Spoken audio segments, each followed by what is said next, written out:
On Business Incorporated today, South African economy shrinks.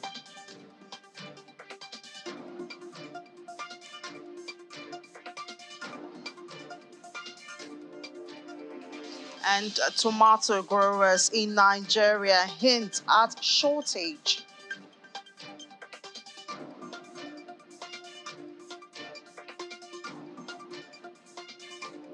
Negotiations for the construction of a $30 billion liquefied natural gas terminal in Tanzania is concluded. Good afternoon. Welcome to Business Incorporated on Channels Television. I'm Ini John Mekwa. As usual, let's check in with the markets, starting with Africa. We see equities traded mostly at intraday in Nigeria. We see us losing that positive trend that we've had for a couple of days now, even though it's marginal, and hopefully to be recovered before the close of trade. But we're doing good at 55,588.26. We go to South Africa, where it's positive there, 0.26% at 78,901, getting really close to 79. It's always trying to get in there and then gets back. And then we go to Egypt.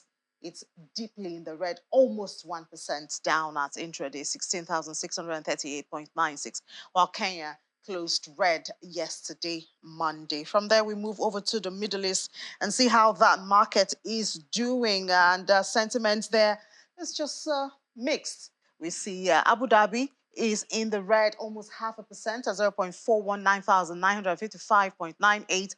Dubai, almost 1%, 0.83%. We see investors are not very happy that in Qatar at this time. And then Saudi Arabia is in the green, 0.37%, while Qatar is 0.26% in the green at intraday.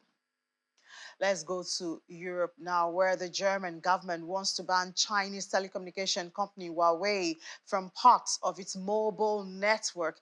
The move stems from concerns like Huawei's close ties to Chinese government could put German security at risk. Well, thank God we do have Mari Sinai, which Deutsche Welle there, joining us to give us the details of this. Mari, good afternoon. Tell us more about this sentiment and fear of insecurity and risks.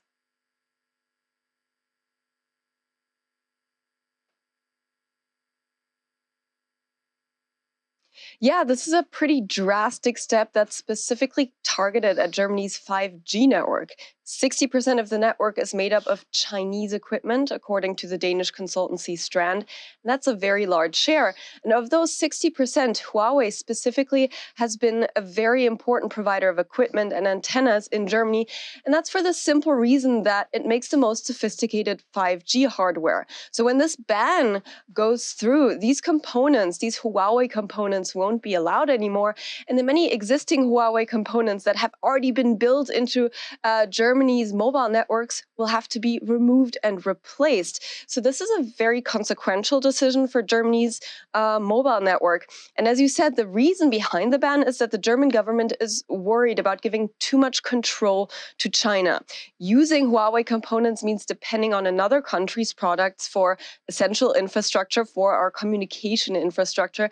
And Germany's cybersecurity agency has now come to the conclusion that this risk is simply too big. And concretely, the government is worried about two aspects when it comes to Chinese communications infrastructure. On the one hand, it is worried about so-called backdoors being installed into the equipment, which could give spies and foreign intelligence agencies access to Germany's communication network, so a peek or an ear into the communication network. And on the other hand, the government is worried that China could use this equipment as a tool of political control by stopping supplies or threatening to stop supplies to exert political pressure. All right. Sounds like a kind of a complicated situation there, Maria, because this will obviously have a lot of spillover effects. As you noted there, a lot of the products being used in Germany have this Chinese part. So I wonder how that will go. But we will stay on the matter in the coming days. Thank you so much, Mari Sinai. Well, let's go over to the United Kingdom now. And we have Juliana joining us. Juliana, good afternoon. We're talking about strike again today, even though it's not in the UK, it's in France, but it looks like it's having some effect on UK. It is having an effect on beleaguered passengers in the UK. Good afternoon, Innie. The Foreign Commonwealth and Development Office have this morning issued a statement to anybody travelling to France to check before they travel, which is absolutely wise to do because this morning at least 23 services from London St Pancras going out to Charles de Gaulle have been cancelled. They've been cancelled because there have been strikes in France. I believe this is the 6th time this year that people across various sectors in the UK, in France, have downed tools. And this is a protest against President Emmanuel Macron's decision to remove the retirement age, I believe, from 61 to 65. They're not happy with that. So they're striking. It is impacting commuters. I believe a revised timetable has been put in place for the 8th and the 9th of March. But unfortunately, yes, if you were one of those unlucky people to get to King's Cross this morning and find out that your train isn't leaving, then sadly that's because of the reason. I also believe that there are some Eurostar trains that were going from London to Brussels as well. That's also been impacted. So if you are watching from the UK and you plan to travel to France via train or indeed plane, do check, as the FCDO has advised. Yeah, well, another thing to check is the warning coming from National Grid about extreme weather for 5 days. It's right. Let me tell you something. It is absolutely freezing at the moment. I'm usually always cold, but it is very, very cold. It's even cold in the studio. So you might see me tomorrow all wrapped up warm. I believe there is some sort of Arctic blast moving its way across the United Kingdom. So the Met Office have issued a yellow weather warning for parts of Scotland. I believe Scotland is going to get to minus 15 degrees at some point this week. Also, some parts of Wales in the southeast. The southeast, of course, includes London.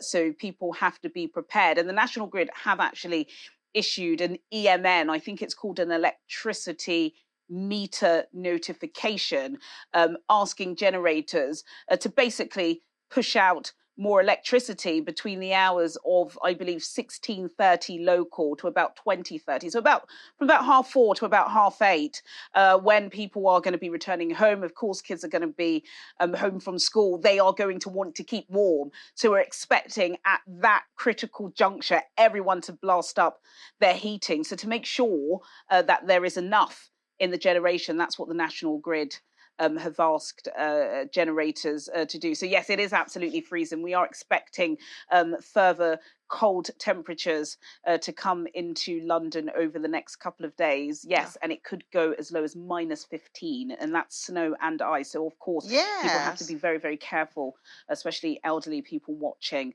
when they're walking around, because it is very, very slippery. Yeah, Juliana, I can't imagine minus 15.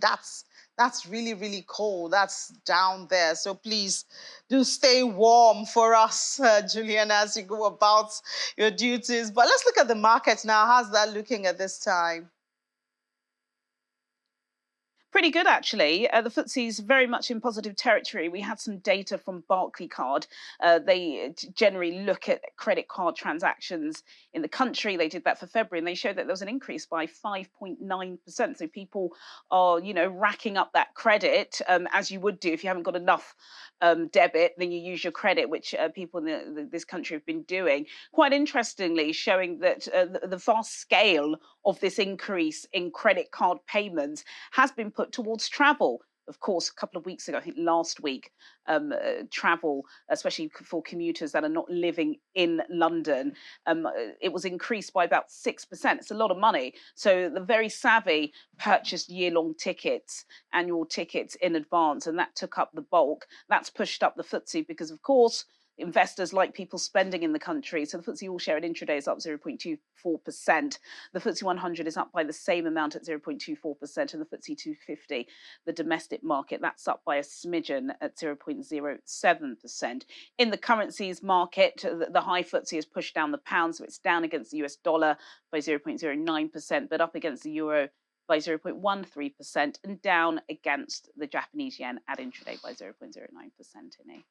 All right, Juliana, thank you so much. Stay warm, and we'll talk to you tomorrow. Talk tomorrow. Thank you. All right, let's go to other parts of the world now. Asia Pacific shares were mixed as traders looked ahead to the Federal Reserve Chair Jerome Powell's congressional testimony, which is expected today. Remember, the U.S. is behind on Wednesday, which will inform the central bank's next moves on its rate hiking decision. In Australia, the S&P AX 200 closed. There we see the numbers there. Okay, starting with the Nikkei. Nikkei is looking moderately good at 0.25%, 28,309.16. The Shanghai Composite in the red, more than 1%, 1.11%. Hang Seng of Hong Kong is also in the red, more than 0.5%, 0.68% at 20,534.48. The Kospi is, well, in between, sort of, 0.03%. And that's for Asian markets. We move on to the United States now, where stock futures traded marginally high on Tuesday as traders await that's congressional comments that we talked about from the United States. Looking at the numbers, Dow Jones slightly up 0.04%, 33%, 464. S&P 500, 0.15% in the green. And the NASDAQ, that's the tech, capturing the tech stocks, 0.26% in the green. Not looking very bad there for the United States. And then we move over to the oil market where prices dropped, losing gains after industry executives flagged concerns about limited spare capacity in the market and uncertainty over Russian supplies, while demand from top crude importer China is recovering. Brent crude futures recorded losses of 0.26% at $85.96 a barrel after settling 0.4% higher on Monday. U.S. West Texas Intermediate crude was at $80.23 a barrel after losing 0.22%, following a 1% gain in the previous session. Brent prices are on track to rise for the sixth straight session. That's the longest stretch of gains since May 2022, and is buoyed by hopes of China's demand recovery and as new refining capacity in Asia and Middle East is being ramped up, processing more crude. Traders are keenly awaiting China's oil trade data for January and February, which is expected later on today, looking for signals of recovery in demand following Beijing's lifting of pandemic controls late last year. We slip over to the metals market now. Gold prices rose marginally on Tuesday as investors await congressional testimony by the U.S. Federal Reserve Chair Jerome Powell and monthly jobs data, both of which could influence the interest rate policy. Spot gold was up 0.1% at $1,847.81 an ounce, and U.S. gold futures eased 0.1% to $1,853.20. Higher interest rates to rein in rising prices reduce investors' appetite for non-yielding bullion.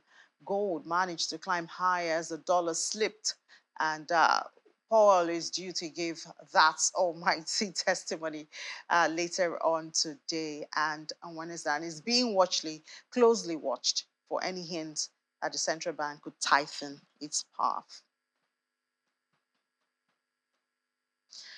Well, we'll go on a short break now. When we come back from that break, well, a worrying situation, kind of, as tomato growers in Nigeria warn of the possible of shortages. We'll discuss that and a whole lot more from the African continent here on Business Incorporated.